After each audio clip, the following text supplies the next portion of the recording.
About a couple months ago now, when this Reverence 2 album dropped, I heard so many good things online about it, from friends, niggas saying it's the best album of the year. So it's August, and now I'm just giving my 2 cents. There's not a whole lot of people I listen to from the underground. I'm not really that tapped in. But there are some artists that I am aware of. I do personally like Laserdem. I think his music is hilarious. But outside of him, I guess you can say I've been living under a rock. All I know of Jace is that the nigga streams, he had a few viral clips here and there, had a few beefs here and there. The album that we talking about here is called Reverence 2. He dropped back in June. Bro, I just been rhyming, what the fuck? But we got 26 tracks, over an hour of playtime, and that is the first strike I'm gonna give this album. There's no way I'm listening to this album from front to end, and I'm definitely not gonna be coming back for no part 2. Like, that's just my rule book when it comes to albums.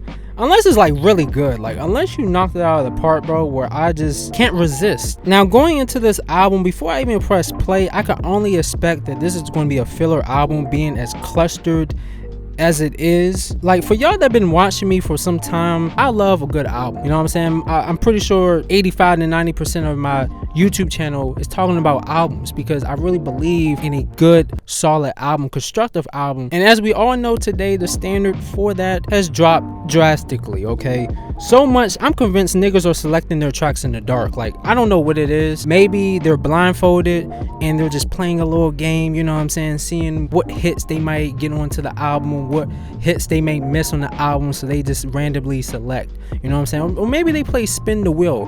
I'm not sure. And because of that very reason, this album lacks in continuity. There's really not much focus. And outside of songs like Let You Go, For You, and Oxy Overload, I think he has like a couple more that I enjoy. But outside of those songs, everything else is just the complete bare minimum. Like, all I'm saying is I hate when a nigga can rap, bro, and they just choose not to. Like, you get a couple tracks here and there, boom, boom, boom, and then most of the album they just sell themselves short. Like, I don't understand why. You feel what I'm saying? The album is a chance for you to shine for real, so we need that consistency going, you know what I'm saying? Quality of work, better quality of work going for me to take this album seriously, to be honest. Like, I don't know if this is true, but apparently I heard Jace alluded that this was his last album. We all know how that goes. So he just got together a bunch of songs unintentionally for a project, which speaks for the hour plus that we got. And like I said, unless this album is good to the minute detail, unless it's that damn good, I don't think any new listeners will care for an hour plus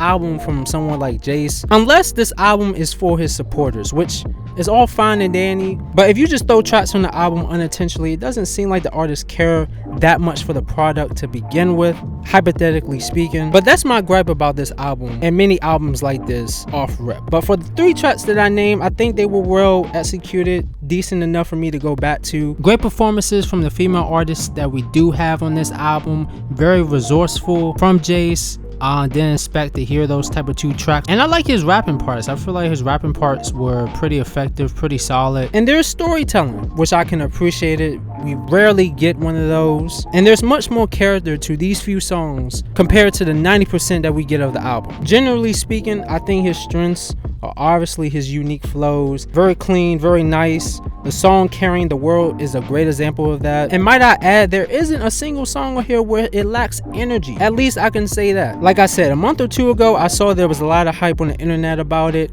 I was definitely intrigued nonetheless by the beat selection, just from the snippets alone that I would hear throughout. Just wish the album was more constructive and it felt important. You know what I'm saying? If you want to go out with a bang, supposedly, you know what I'm saying, quotation, I just think it should be cared for. That being said, I do think it's a little overhyped for an album per se. Could most of these tracks benefited better as singles?